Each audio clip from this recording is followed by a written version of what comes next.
말씀 읽는 하루에 오신 제1가족 모두를 주님의 이름으로 사랑하고 축복합니다.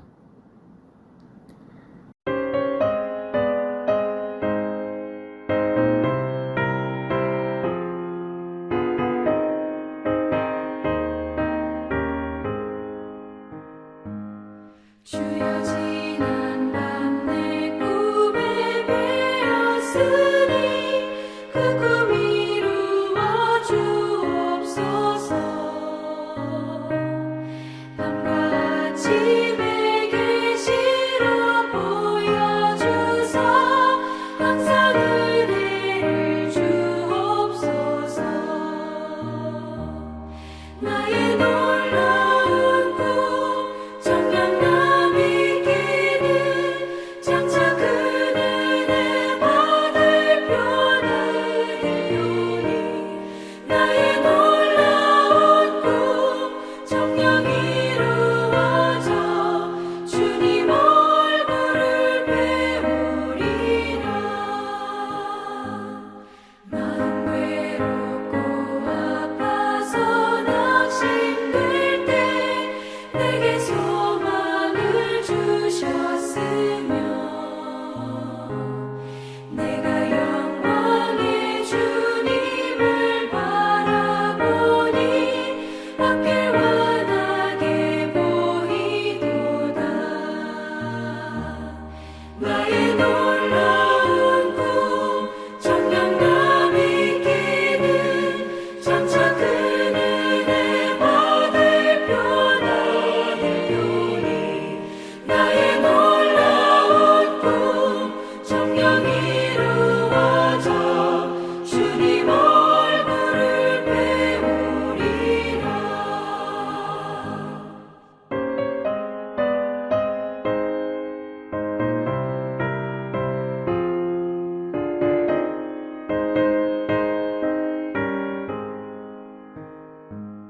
세상 풍조는 나날이 변하여도 나는 내 믿음 지키리니. 인생 살다가 죽음이 꿈 같으나 오직 내 꿈은 참되리라. 나의 놀라운 꿈 청량감 있기는 장차 큰 은혜 받을 표나 되오니 나의 놀라운 꿈 청량 이루어져 주님 얼굴을 배우리라.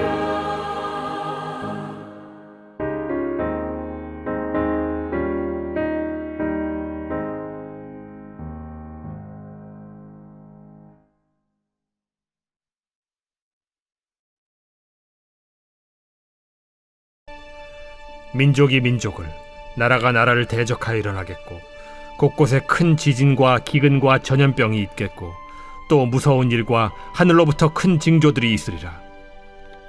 이 모든 일 전에 내 이름으로 말미암아 너희에게 손을 대어 박해하며 회당과 옥에 넘겨주며 임금들과 집권자들 앞에 끌어가려니와 이 일이 도리어 너희에게 증거가 되리라. 그러므로 너희는 변명할 것을 미리 궁리하지 않도록 명심하라. 내가 너희의 모든 대적이 능히 대항하거나 변박할 수 없는 구변과 지혜를 너희에게 주리라. 심지어 부모와 형제와 친척과 벗이 너희를 넘겨주어 너희 중에 며칠 죽이게 하겠고 또 너희가 내 이름으로 말미암아 모든 사람에게 미움을 받을 것이나 너희 머리털 하나도 상하지 아니하리라. 너희의 인내로 너희 영혼을 얻으리라. 너희가 예루살렘이 군대들에게 에워싸이는 것을 보거든 그 멸망이 가까운 줄을 알라. 그때 유대에 있는 자들은 산으로 도망갈 것이며 성내에 있는 자들은 나갈 것이며 초원에 있는 자들은 그리로 들어가지 말지어다. 이날들은 기록된 모든 것을 이루는 징벌의 날이니라. 그날에는 아이 벤 자들과 젖 먹이는 자들에게 화가 있으리니 이는 땅에 큰 환난과 이 백성에게 진노가 있겠음이로다. 그들이 칼날에 죽임을 당하며 모든 이방에 사로잡혀 가겠고 예루살렘은 이방인의 때가 차기까지 이방인들에게 밟히리라.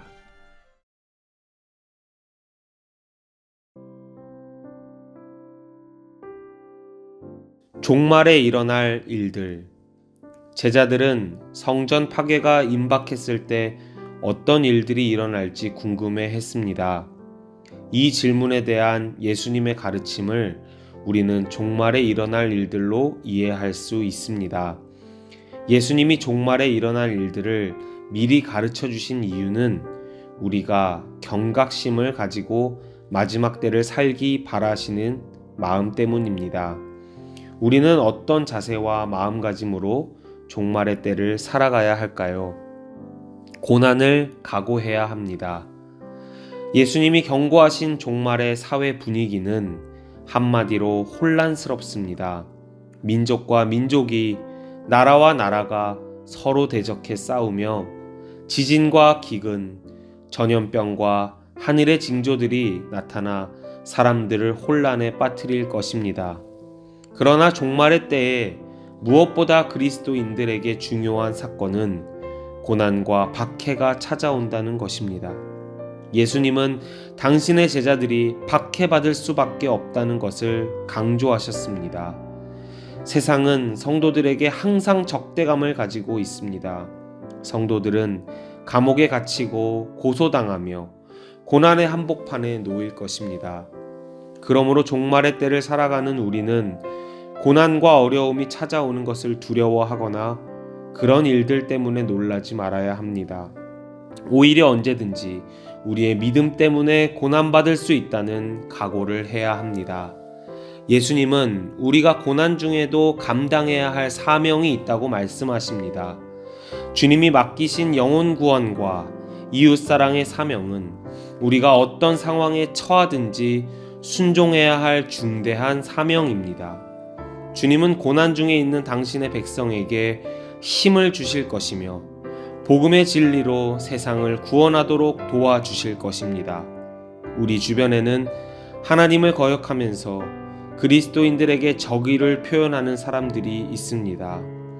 때로는 가족이나 친구도 우리를 비난하곤 합니다. 이런 상황에서도 우리는 하나님의 뜻에 합당하게 그들의 구원을 위해 기도하며 오직 예수 그리스도 앞에서 신실한 증인으로 살아야 합니다. 인내로 견뎌야 합니다. 비록 하나님의 백성인 우리가 세상의 미움과 적의로 고난을 받을 수는 있지만 그것은 결코 실패가 아닙니다. 하나님이 성도들의 영혼을 끝까지 보호하시고 구원하실 것이기 때문입니다. 성령님이 성도들이 받는 박해의 자리에 찾아오셔서 성도들이 고난의 상황 속에서도 위축되지 않고 담대히 그리스도를 전하며 사명을 감당하도록 힘을 주실 것입니다.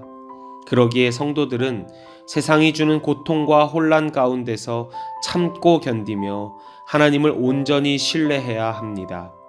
예수님은 돌밭에 떨어진 씨앗 비유를 통해 고난을 견디는 믿음에 관해 가르치셨습니다. 돌밭에 뿌려진 씨는 처음엔 싹을 내다가도 뿌리가 깊지 못해 비바람과 뜨거운 태양을 견디지 못하고 죽어버립니다.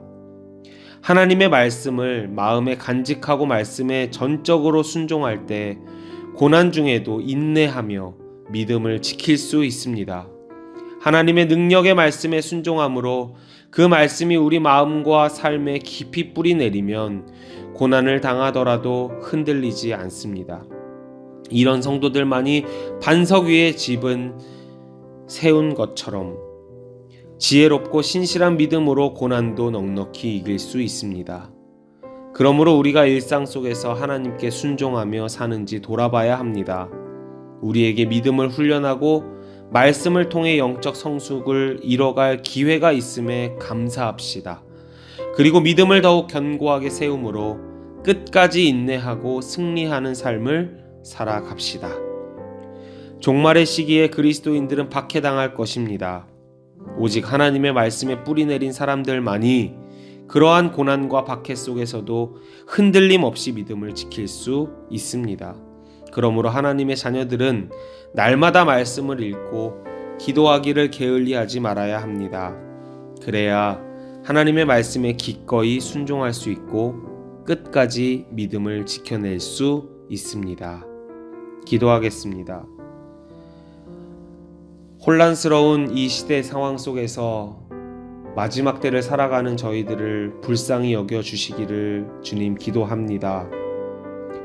고난과 박해가 그리스도인에게 당연하다고 가르쳐 주셨던 주님, 우리가 고난과 박해 없이 너무도 안일하게 살고 있지는 않은지 돌아보며 다시 말씀 앞에 섭니다.